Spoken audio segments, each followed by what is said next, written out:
Zénith FM. L'info, c'est vous. Le 19e raid 4L Trophy aura lieu du 18 au 28 février. Plus de 1300 équipages sont attendus sur la ligne de départ qui sera donnée à Biarritz. Parmi eux, Anne-Laure et Stéphane, deux jeunes originaires de Toury et du Teil de Bretagne. Ils sont à notre micro ce matin pour nous raconter les préparatifs de cette aventure qui va les mener de Biarritz, ville de départ, à Marrakech. Bonjour Anne-Laure, bonjour Stéphane. Bonjour. Qu'est-ce qui vous a poussé à participer à cette aventure ?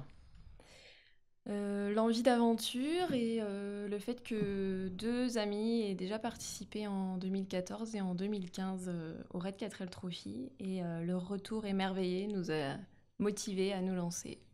Alors il y a déjà plusieurs étapes dans cette phase de préparation, la recherche de sponsors, la préparation de la voiture. Racontez-nous un petit peu ce que vous avez déjà vécu. La préparation de la voiture, on a tout démonté entièrement la voiture pour qu'elle parte saine et sauve et surtout qu'elle revienne saine et sauve. Et pour les sponsors, on a eu pas mal de contacts via des proches. On connaît pas mal de chefs d'entreprise et du coup ça a facilité la démarche. Et du coup vous avez mobilisé tous vos amis et toute votre famille pour faire cette préparation ? Oui, on les a beaucoup mobilisés, et surtout pour une soirée couscous qu'on a organisée en novembre, où on a pu réunir plus de 300 personnes, surtout des proches, avec les amis de nos parents, de nos frères et sœurs, et nos amis à nous. Donc on les a beaucoup sollicités pour préparer cette soirée. D'accord. Les grands préparatifs qui restent avant la grande journée de départ, c'est lesquels ? Le stickage de la voiture. Le contrôle technique à passer, il y a la encore grosse étape. Voilà, il faut qu'elle passe le contrôle technique pour partir au Maroc. Donc les stickages, voilà. Et la mécanique, c'est vous qui vous y êtes collé ou vous avez fait appel à des professionnels ?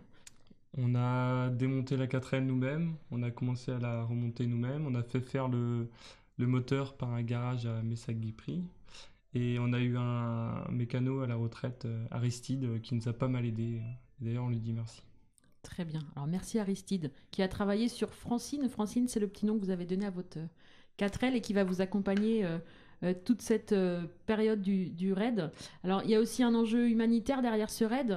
Racontez-nous comment vous avez mobilisé aussi les écoles, par exemple, sur le territoire.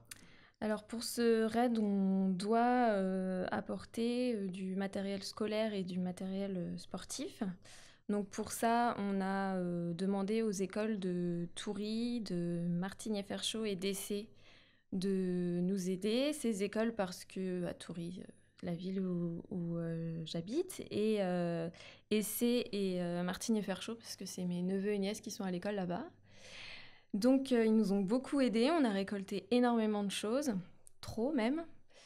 Donc après avoir fait un tri, on a redonné au relais à Emmaüs, parce qu'on ne pouvait pas tout apporter. Emmener. Voilà. Donc l'aventure humanitaire a déjà commencé. Voilà. Racontez-nous ce qui vous attend un peu sur place. Vous avez, on l'évoquait ensemble juste avant l'interview, on va dire le parcours qui vous sera remis juste le jour du départ. Alors vous vous attendez à vivre quoi sur place ?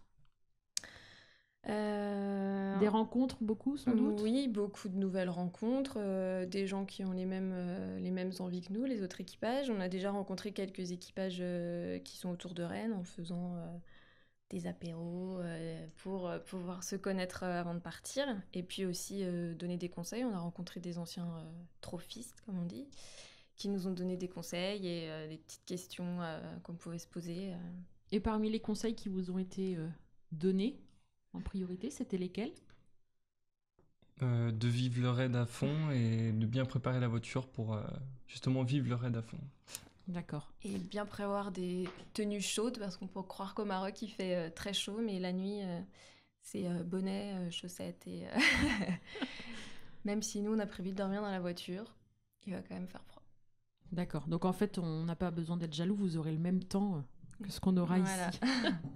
Très bien. Alors, on pourra vous retrouver sur votre page Facebook et sur votre site internet. Et pour tous les auditeurs de Zénith FM, on relaiera aussi l'aventure de Anne-Laure et Stéphane sur nos ondes autant que possible. Donc, on vous souhaite un très beau raid avec votre voiture Francine et on se tient au courant sur les prochaines semaines pour faire un petit point sur les derniers préparatifs et puis le début de votre aventure.